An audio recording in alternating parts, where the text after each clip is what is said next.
Good evening, everyone. Welcome to the channel. Before I begin, here are my disclaimers. Today I am going to give you an update about BOAN Biotech interim report. Shandong BOAN Biotechnology Co., Limited, offers a diverse range of biopharmaceutical products and services. The company's portfolio includes BOAN BA1101, an anti-VEGF humanized monoclonal antibody injection for various cancer indications, BOAN BA6111, a human immunoglobulin G2O monoclonal antibody for osteoporosis treatment in postmenopausal women, BOAN BA1102, a fully human Ig-G2O anti-RANKL monoclonal antibody to treat bone metastases and giant cell tumor of BOAN BA5111, a long-acting glucagon-like peptide-1 receptor agonist for glycemic control in adults with type 2 diabetes, BAN11, an ophthalmic injection targeting vascular endothelial growth factor receptor BA1104, BA1211, BA1106, BA1301, BA1202, and BA1302.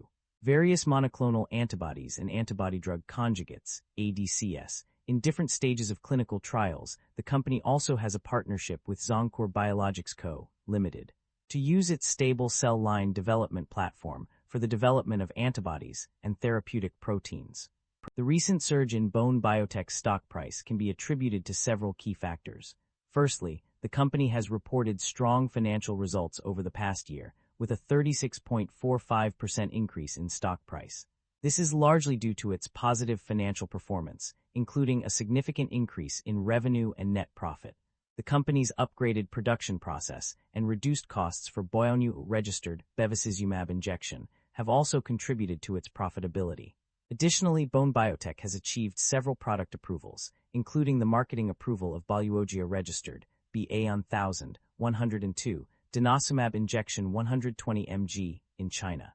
The company's strong commercialization and pipeline progress have also been a major contributor to its success, with the combined sales of its 3 launched products reaching RMB 690 million in 2024. Furthermore, BOAN Biotech's cash position has been a significant factor in its stock price increase. The company's ample cash reserves are seen as supporting the rapid advancement of its innovative drug pipeline, which is expected to launch multiple new products from 2025 to 2027. Analyst optimism and positive sentiment have also contributed to the company's stock price surge, with analysts like Huatai Securities expressing confidence in BOAN Biotech's market potential. Overall, these factors have combined to drive BOAN Biotech's stock price increase over the past year. The primary drivers of revenue growth for the company are multifaceted and include sustained sales growth of existing products, new product approvals, expansion into new markets, partnerships with distributors, licensing agreements, and internationalization efforts. Key contributors to revenue growth include sustained sales growth of BOAN and BOAN by 15.9% approval for marketing of BOAN in Chinese mainland, granting of exclusive right to commercialize BOAN new product approvals in China and Macau, accumulation of clinical data, wider hospital coverage and distribution channels, external collaborations with experienced partners. Additionally, the company's progress in Phase 3 clinical trials for pipeline products and stable sales of existing products have also contributed to revenue growth. The approval and marketing of BOAN, a biosimilar to Trulicity, is expected to bring significant growth to product sales. In contrast, the primary drivers of revenue decline are largely related to decreased sales to specific customers, including Louis Trading, Shandong Louis, Nanjing Louis, and Yunyu Winery. Net income remains stable despite decline in profit margins. The company's net income has remained stable, indicating a consistent financial performance over time. However, the gross profit margin has seen a decline from 77.9% to 72%. This decrease suggests that the company is losing some of its pricing power or efficiency in converting sales into profits. The reason for this decline is not explicitly stated, but it may be attributed to various factors such as increased competition, higher production costs, or changes in market demand. Despite this decline, the net income remains stable, indicating that the company's overall financial performance has been maintained through other means, possibly through cost-cutting measures or revenue growth.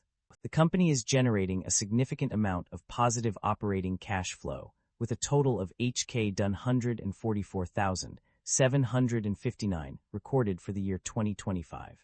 This indicates that the company's operations are producing more cash than it is consuming, allowing it to sustain its business activities and invest in future growth.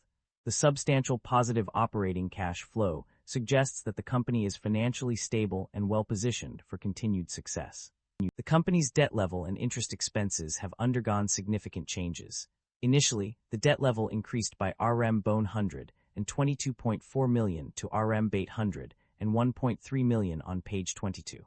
However, a closer look at other pages reveals contrasting trends. On page 46, the debt level rose again by BOAN 79.8 million, while on page 49, it decreased slightly by BOAN 21,994. Regarding interest expenses, there was an increase of BOAN 10,165 to BOAN 19,154 on page 37. These fluctuations indicate that the company's financial situation is dynamic and subject to various influences. Management's outlook and strategy. The company is optimistic about its future prospects, driven by its strong research and development capabilities. With a formidable barrier to competitors through its proprietary CMC, controlled microencapsulation technology, P-ART-103 is expected to be the first and best-in-class product in its market. The company plans to continue growing, leveraging its stable sales of BOAN and strong growth of BOAN, which will drive revenue and profit increases. New products such as BOAN and BOAN are expected to launch soon, further driving growth in product sales. Management aims to accelerate commercialization and clinical development of these products using funds from placements. Additionally, the company plans to improve production efficiency and reduce costs through initiatives like intelligent manufacturing. Innovative drugs are also a key focus area for the company, with 3 candidates entering important parts of clinical trials and several preclinical candidates expected to file IND in the next 2 years. Overall, management is confident about the company's outlook and strategy, driven by its strong R&D capabilities and commitment to innovation. The company's financial summary reveals that it has taken a conservative approach to shareholder returns. Specifically, the company has chosen not to pay dividends or engage in share buybacks, instead focusing on other avenues for growth and investment. This decision suggests that management is prioritizing reinvestment in the business over distributing profits to shareholders. Concerns surrounding inventory buildup and supply chain disruption. The company's financial summary raises red flags regarding its inventory buildup and supply chain disruption. A significant increase in cost of sales by 38% on page 32 suggests potential issues with inventory levels or supply chain efficiency. Furthermore, a 19% rise in selling and distribution expenses indicates that the company may be struggling to manage its supply chain effectively. These concerns warrant closer examination to mitigate any potential risks to the business. But that concludes the financial summary for BOAN Biotech. Feel free to comment below, and I will be happy to answer them when possible.